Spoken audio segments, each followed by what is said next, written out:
Hi everyone, my name is Melissa Van Dijk. Now before we dive into today's video, I want to give a quick intro for anyone new here. I've been running a full-on experiment on myself, trying to figure out what was really causing my acne. To do that, I tracked every single day of my life, from sleep and weather to household products, diet, even bowel movements. I even took daily photos of my face, chest, shoulders, upper back, just to track every single change. I isolated myself as much as possible to reduce outside influence, and during that time I barely moved. This means physical activity was minimal, just for errands, short walks, some stretching, and well, a bit of bedroom activity. The result? A very detailed picture of what was going on. Now I want to start sharing this with you, and this is the first video in a mini-series which I will be posting over the next few weeks, where I'll show you how I cleared my skin, starting with my diet. So in today's video, I'm showing you exactly what I was eating at the beginning of 2024 when the whole journey started. At that time, I really thought I was eating healthy. Most of my meals were shaped by my family, cultural background, and what I believed was healthy based on things I found online. Everything from marketing articles to NHS guidelines, even WHO recommendations, basically whatever popped up on Google. To give you a clear picture, I'll walk you through what I ate and when. You'll see each meal listed on the left side of the screen: breakfast, snacks, drinks, lunch, dessert if there was one, and dinner. Photos will appear on the right. If there's one missing, I'll either forget to take it or just couldn't do it at that moment.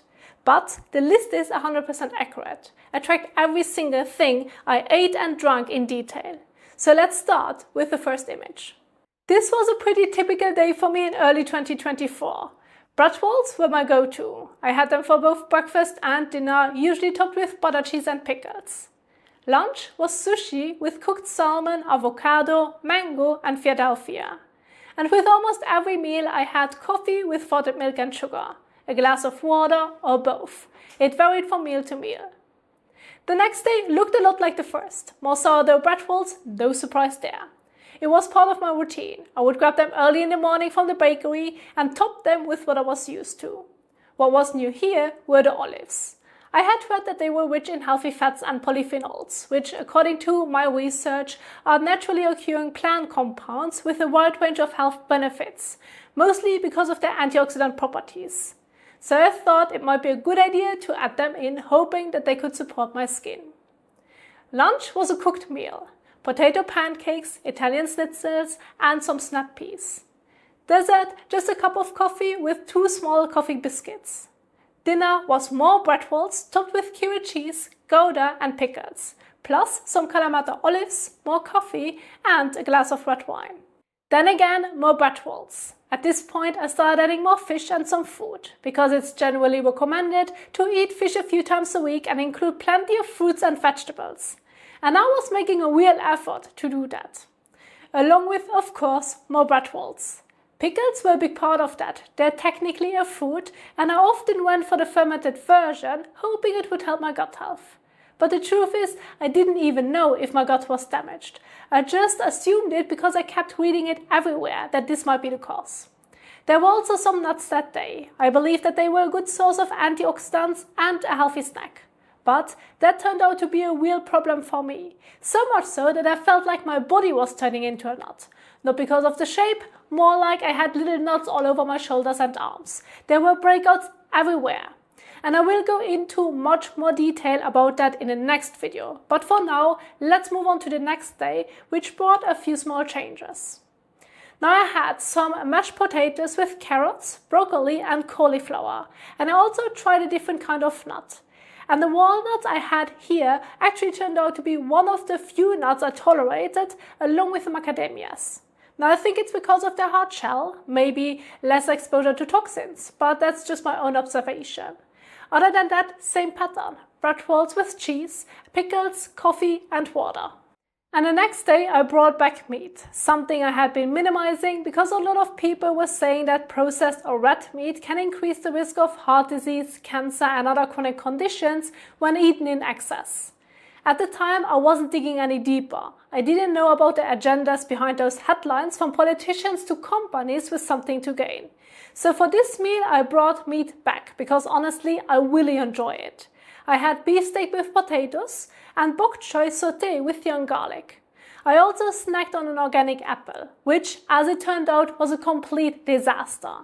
Back then I had no idea that apples, even the organic ones, are actually one of the most contaminated fruits out there. So if you have acne and eat a lot of apples, let me stop you right here. Please don't.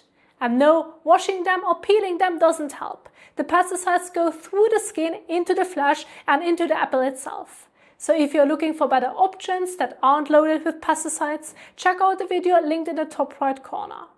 As for the rest of the day, it was pretty routine.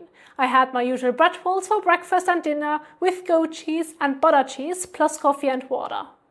The next day started like all the others, bread rolls for breakfast. Lunch was flour-coated cod I ordered from a delivery service. I checked the ingredients and nothing looked off, but I kept reacting to it. Turned out my body did not agree with that fish, or maybe there was something in the coating, I'm still not sure to this day. And then came the shrimp in the evening. I bought into the idea of wild caught is better, no antibiotics, more nutrients. But what I didn't realize was that wild caught seafood from polluted waters can carry loads of heavy metals and microplastics. And for me, this is a major trigger for my chin acne. The next day I brought in a bit more variety. I even went so far as to add olive oil in the morning just to really get into those healthy fats from the Mediterranean diet. At the time, I thought it would be a good addition because everyone was raving about it. Later on, it actually turned out not to be such a good idea for me because I got digestive issues. But I'll cover that in another video because it really needs some special attention. I also had different nuts that day, macadamias, along with some asparagus and boiled potatoes. And by the way, the potatoes in particular later turned out to be the absolute lifesaver for me, and they're now a regular part of my diet. Then in the next image, you can really see me trying to follow all the rules. I added an orange, something I had been craving for a while. Lunch was mussels in white wine sauce, and I even added a glass of red wine.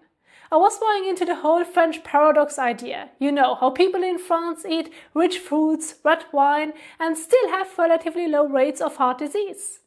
Red wine, antioxidants, heart health, even feeling less depressed because of the alcohol, it all sounds pretty convincing. But when it came to my acne, not much.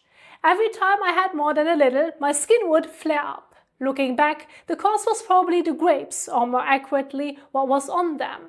They can be loaded with pesticides and even forever chemicals. And for me, those turned out to be a major trigger. So yeah, no more wines.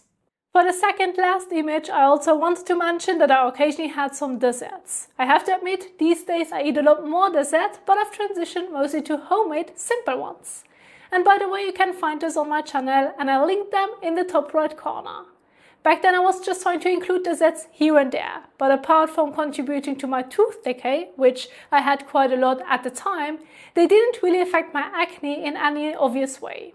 Looking back now, I realized it wasn't just the refined sugar causing damage, it was also the bread. So yes, I had frequent dentist visits back then. The dentist fixed everything, thankfully, but once I stopped eating bread for a while, my tooth decay nearly disappeared.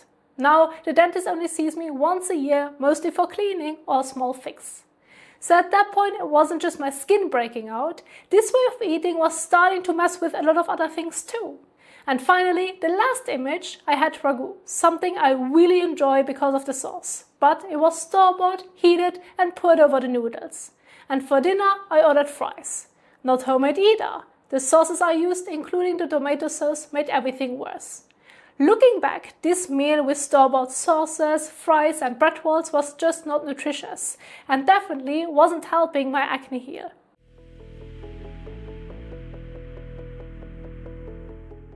So that was essentially 10 days, and as you can see, I had quite a bit of variety, or at least I thought I did at the time. What really stands out to me now is that most of the food I ate was actually bought, not homemade. And that turned out to be a big issue, but I didn't realize it back then. Because by eating this way, I had almost no control over what actually went into my food. I couldn't check how it was prepared or if it contained any additives, especially in things like bread or when I ordered food. And honestly, there's no real way to verify any of that. In my country, we do have allergens lists, but to be fair, so many things fall into those categories. And often I don't even think the people preparing the food know exactly what's in it, especially when they're using pre-made or bulk ingredients. And that's not necessarily the restaurant's fault either. A lot of time it's actually an issue with the suppliers they're getting the food from. So now let's take a look at the real impact all of this had on my skin.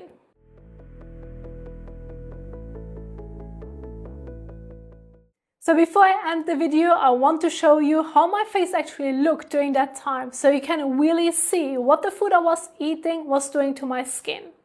So let's start with these images.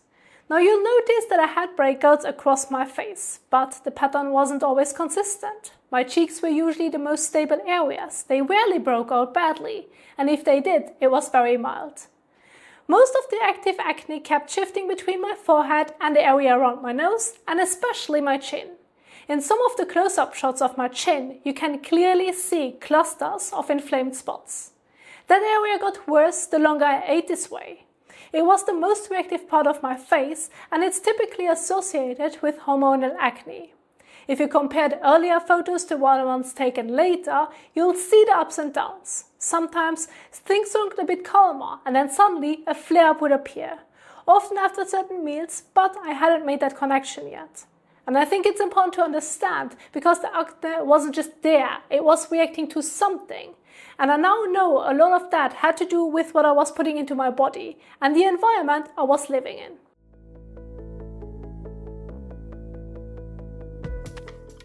And that's how it all started. I was eating what I thought was healthy, but my skin and honestly the rest of my body was telling me a different story. Now this video is just the beginning of my acne experiment. There's so much more I want to share about what happened when I changed my diet. My face actually started clearing up completely, but at the same time my digestion crashed. I had zero energy and my body acne flared up badly. I'm working on putting together the next part of this journey. So if you want to follow along, make sure that you subscribe and hit the notification bell so that you'll be the first to see it when it's ready. If this was helpful and you feel now less alone after seeing it, please don't forget to give the like, comment and share it with one who might benefit from it. Thank you so much for watching, and I'll see you soon.